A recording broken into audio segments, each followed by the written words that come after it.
지방자치단체의 의견을 듣는 세 번째 순서입니다. 최문순 강원도지사를 모셨습니다. 문희상 비상대책위원장을 기회서로 제46차 새정치민주화 비상대책위원회를 시작하겠습니다. 비상대책위원회 개회를 선언합니다. 문희상 위원장의 모두 발언이 있겠습니다.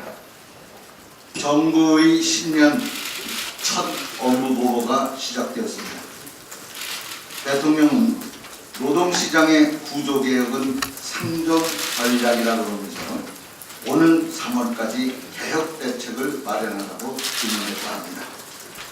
정부의 노동시장 구조개혁은 전 국민을 비정규직화시키겠다는 계획에 불과하다고 저희는 생각합니다.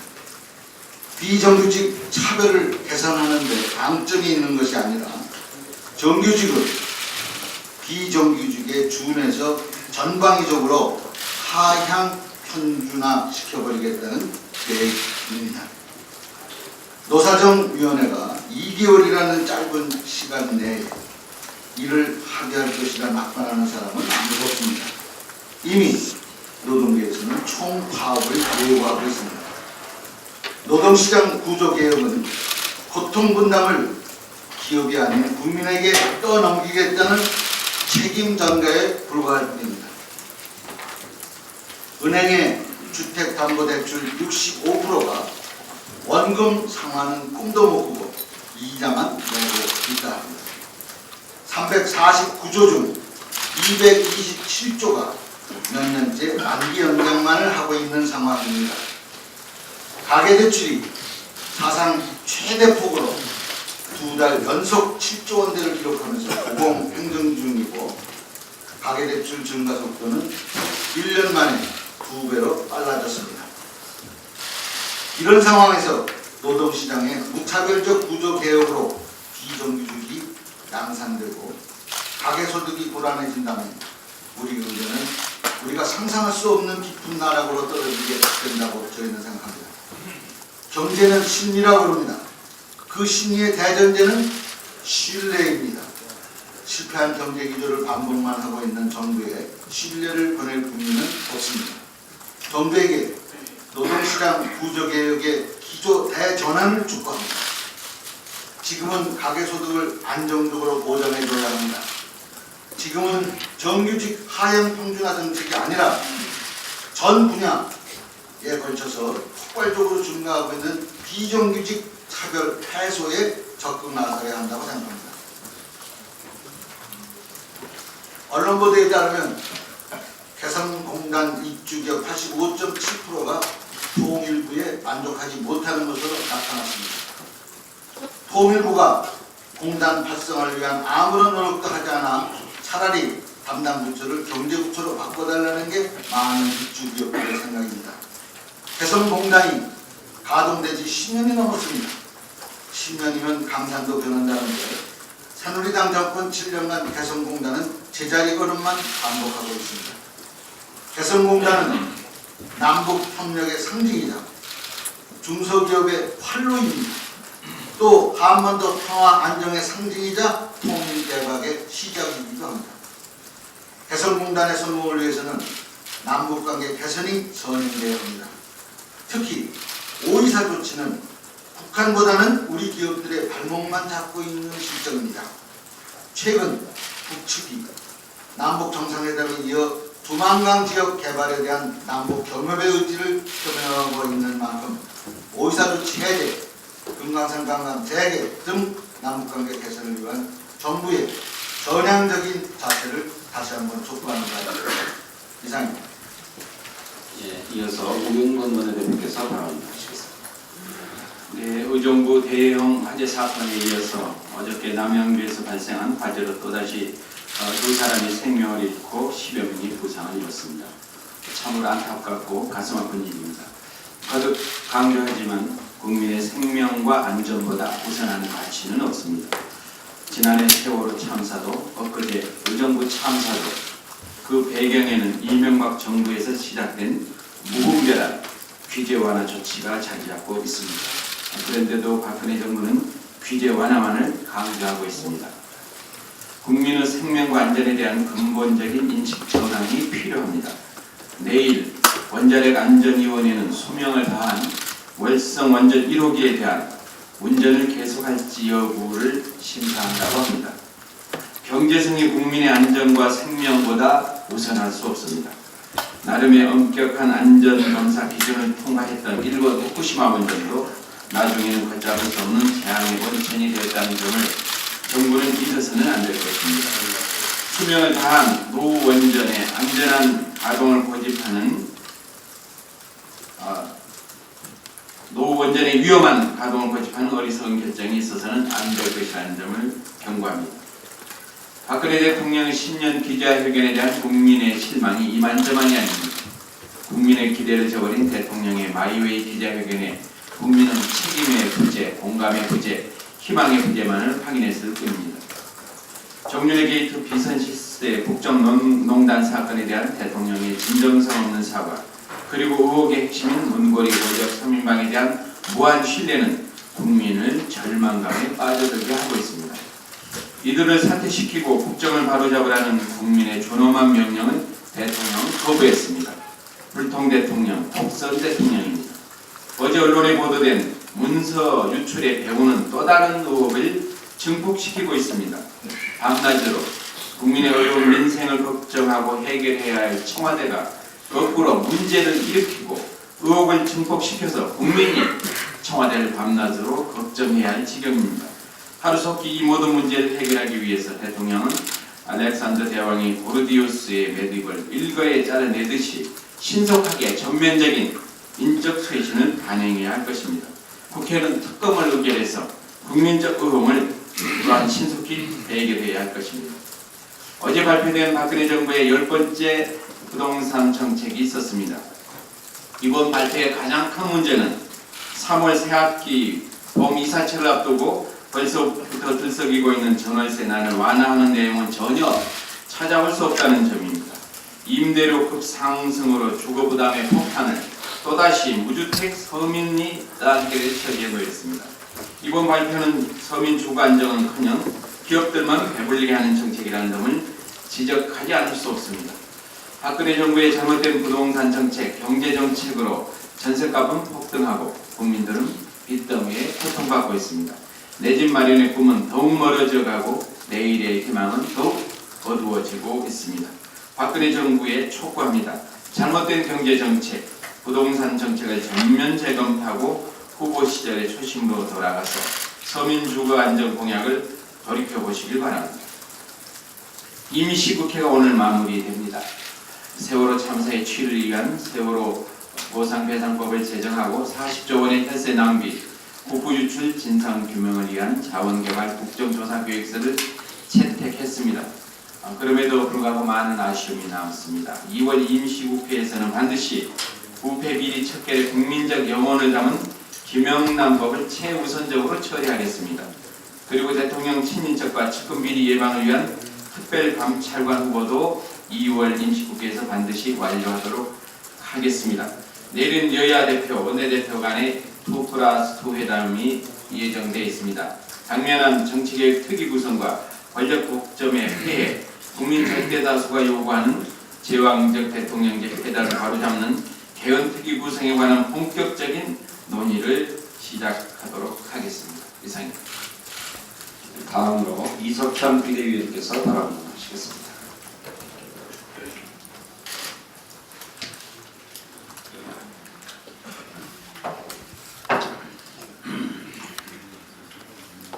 이준석 씨에 의하면 청와대 문건파동 배후는 김무성 대표와 유승민 의원이라고 음청환 행정관이 말했다는 것인데, 국정농단 사건의 책임을 청와대가 여당에 전가하자는 것입니까?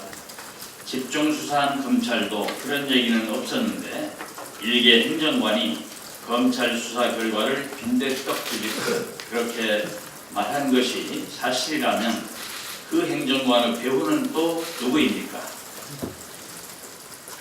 대통령 신년회견 하루 만에 민생은 간대없고 권력 암투가 불거지고 있는 데 대해서 국민의 눈초리가 따갑습니다. 특검이 정답입니다. 지금 국민의 머릿속은 뒤죽박죽이 돼가지고 있습니다. 헌법 128조에 개헌을 발의하는 두 가지 방식이 규정되어 있습니다. 한 가지는 국회 최저의원 과반수가 발의하는 방식이고 또 한 가지는 대통령이 발의하는 방식입니다. 대통령이 신년회견 때 개헌을 반대하셨는데 대통령 자신은 개헌 발의를 안 하겠다는 의미에 그쳐야 합니다. 헌법이 보장한 국회의 개헌 발의권까지 막는다면 3권 분립의 헌법 체계상 월권이 될 것입니다.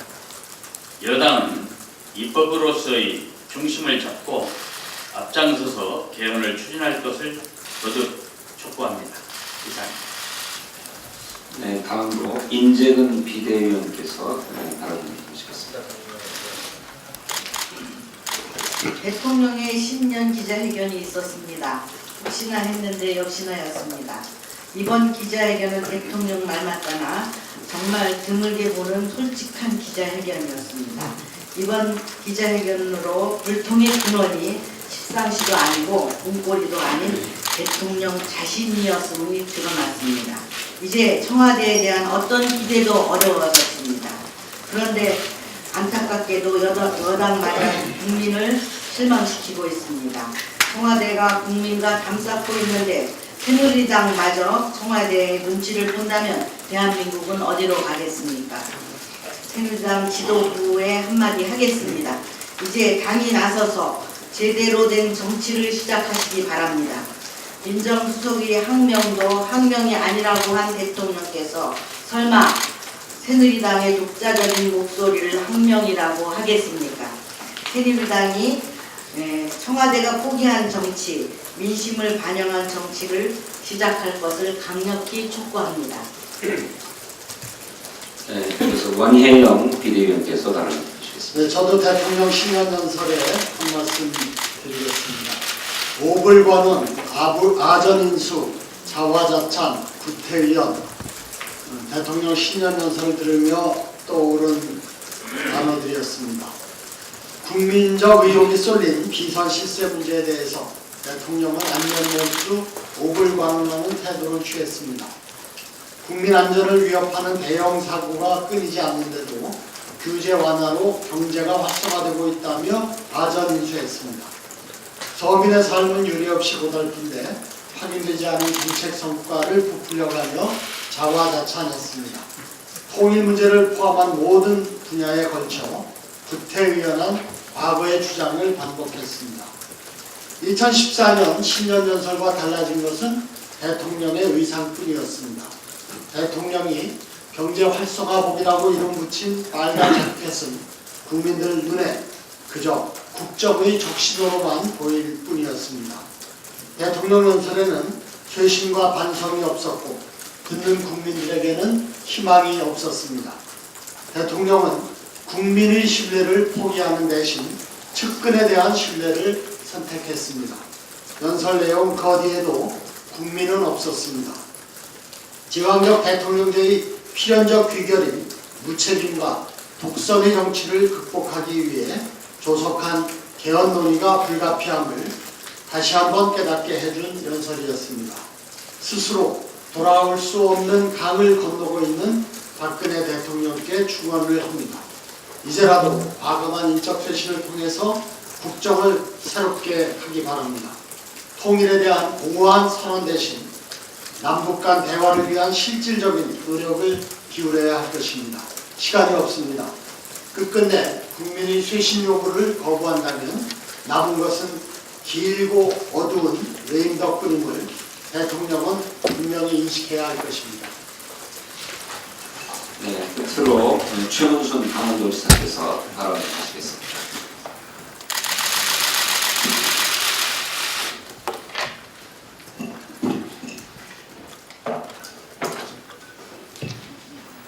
네, 먼저 오늘 귀한 자리를 이렇게 배려해 주신 존경하는 문희상 비대위원장님께 감사 인사를 올립니다. 그리고 이석현 부의장님께 제가 다리를 아니 기꺼이. 그리고 우윤근 대표위원님, 백재현 정책위 의장님, 그리고 여러 최고위원님께도 역시 감사 인사를 올리는 바입니다. 새해 인사도 함께 올리겠습니다. 새해는 우리 당이 국민들의 사랑을 가득 받는 그런 한 해가 될 것으로 믿어 의심치 않습니다. 그리고 오늘 이렇게 특별히 전국의 도지사들 중에서 저를 처음으로 불러주신 데 대해서 감사드리고, 앞으로도 순서를 정하실 때는 가능하면 가나다 순서.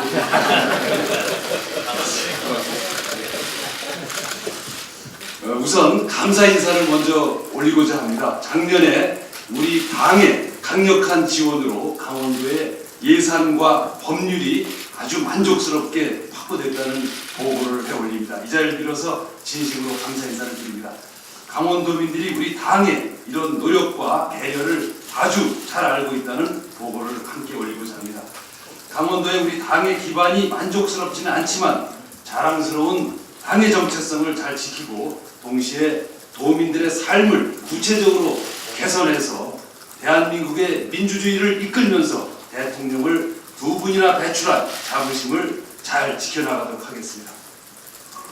오늘 보고는 새해 우리 강원도정이 역점을 두고 있는 3가지를 준비했습니다. 자료를 참고해 주시면 고맙겠습니다. 첫 번째는 올림픽 준비 상황, 다음으로는 대륙 북방 진출 정책 보고, 마지막으로 관련 법률에 대한 건의 내용이 되겠습니다. 먼저 올림픽 준비 상황을 보고드리겠습니다. 자료에 보시다시피 올림픽 준비에 투입되는 총 비용은 약 11조 원이 되겠습니다. 이 중에 8조 원은 원주 강릉간 철도 건설 비용이 되겠습니다. 이 철도는 사실은 올림픽과 관계없이 국가 철도망 계획에 미리 포함되어 있던 것으로 올림픽 계기로 2년을 앞당겨서 건설하는 것이 되겠습니다. 따라서 실제로 올림픽에 투입되는 예산은 1조 2,600억 원입니다. 이 중에서 경기장 건설 비용이 약 7천억, 도로가 나머지가 되겠습니다. 경기장은 모두 13개가 필요합니다. 이 동계올림픽은 하계올림픽과 달리 종목 숫자가 15개밖에 안 돼서 하계올림픽의 반 이하가 되겠습니다. 그래서 그렇게 경기장을 크게 많이 짓지 않는다는 점을 보고를 드립니다. 그리고 이 13개를 또 다 짓는 것이 아니고 그 중에 7개는 기존의 경기장을 사용하고 새로 짓는 것은 6개가 되겠습니다. 이 6개는 우리나라에는 존재하지 않는 썰매 경기장이라든가 활강 경기장 이런 것들이어서 불가피하게 새로 짓게 된다는 보고를 올립니다. 이 6개를 가지고 저희가 사후 활용 계획을 지금 세우고 있는데 그 중에 4개는 강릉 지역에 소재하는 대학과 강릉시가 체육시설로 활용할 계획이 이미 되어 있습니다. 그래서 지금 남아있는 것이 개폐막 식장과 빙상 경기장 정도만 아직까지 사후 활용 계획이 확정되지 않았다는 보고를 드립니다. 결론적으로 저희들이 최소 비용으로 이 올림픽을 치르고 나중에 문제가 되지 않도록 철저히 준비하고 있다는 보고를 드립니다. 저비용 고효율 올림픽이 되도록 하겠습니다. 최근에 이 동계올림픽에 대한 지나친 우려와 부정적인 시각들이 많아서 이 자리를 빌려서 평창 동계올림픽이 방만하고 과도한 시설 투자로 나중에 국가의 부담이 되지 않도록 하겠다는 약속을 우리 당과 국민 여러분들께 드리고자 합니다. 지금부터는 저희들이 국면을 전환해서 관광문화올림픽을 준비할 예정입니다. 이 부분은 강원도의 역량을 넘어서는 분야여서 우리나라 전역의 문화관광 역량이 모아져야 한다고 생각하고 있습니다.